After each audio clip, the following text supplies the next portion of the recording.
I was unexpectedly sidelined in June with a running injury, and I had some pretty big goals for June and July and really the rest of the year.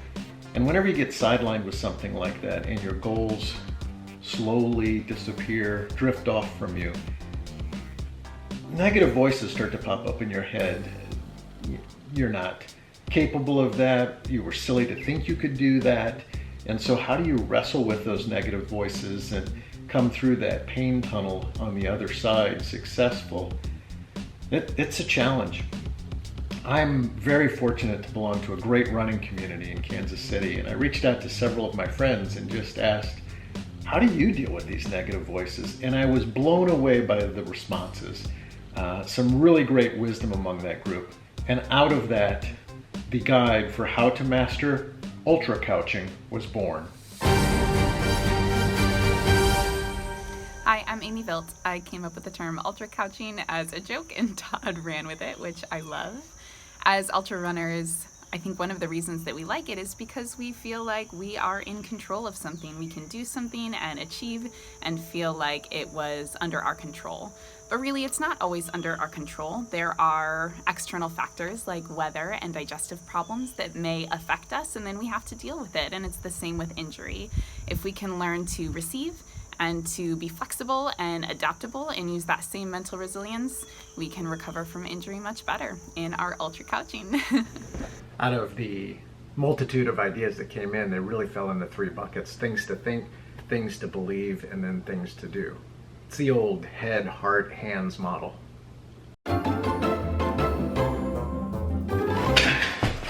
One of the things we can start to think is just remembering past successes. They can be very helpful to be like, oh yeah, I have done a few things.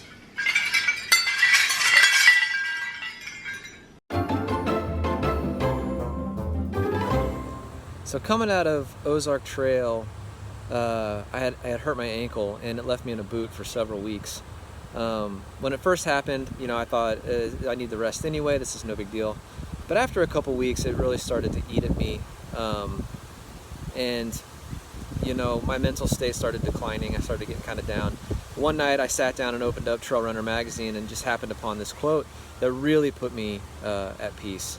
It really helped me to sort of believe and understand that when you're putting yourself through these sort of extraordinary efforts, injury is so closely related to growth that it has to be viewed as part of the process. And that helped me quite a bit, knowing that even though I wasn't out there logging miles or taking advantage of this fitness that I had built up, I was still very much on the same path forward.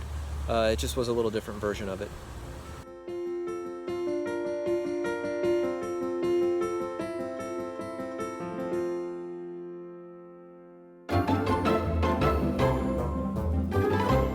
Distract yourself with positive activities.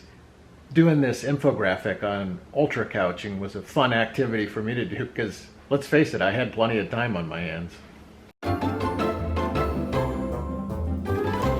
Let's talk a little bit about the importance of mindfulness. When I find myself in the midst of self-defeating thoughts, I find it helpful to pause and to focus on my breathing.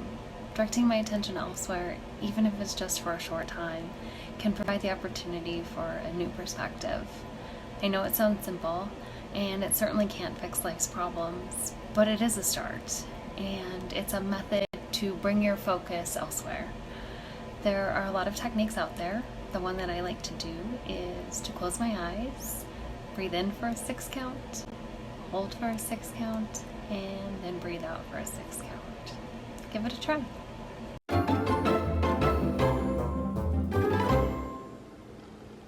Things can always be better, and things can always be worse. Be grateful for what you can do.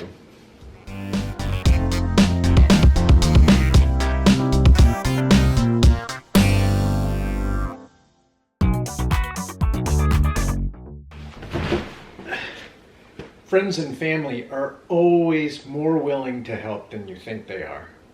They just need to know what you want. So ask. The sun will always rise. Say goodnight to the sun, gents. It's going to be a long, wet, cold, nasty night.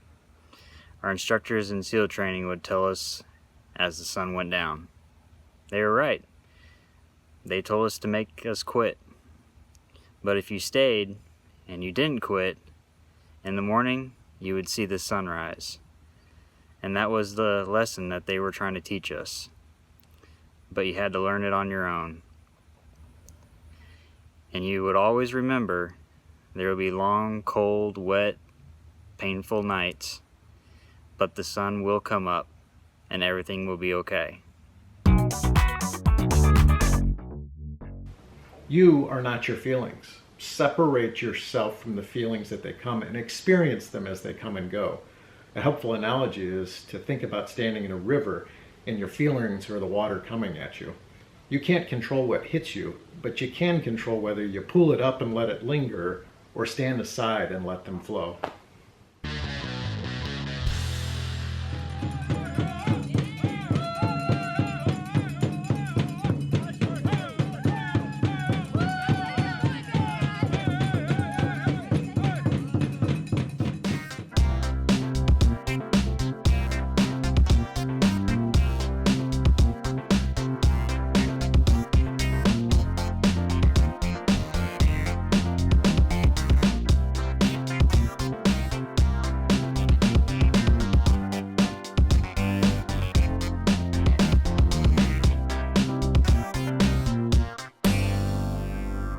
Give yourself time just to be and enjoy that extra time you have each week, because you're not out running all those extra hours.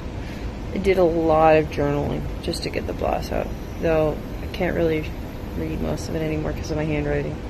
But well, read, nap, freaking love taking a nap, right? And just be.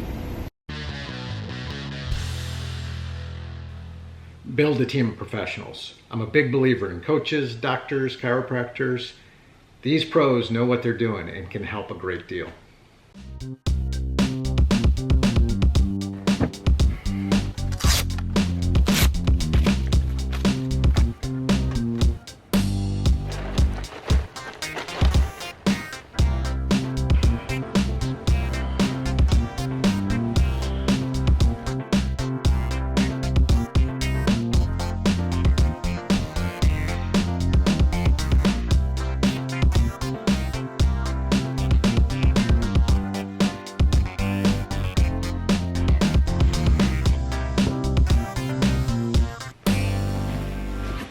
So that's it, 15 things you can do to master ultra couching. If you'd like to see the print version of this, you can check it out at toddchandler.com/ultra couching. And I'll make it easy for you and put a link down below.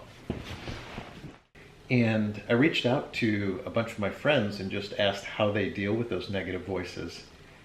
And came up with so many great ideas that the guide to how to master ultra couching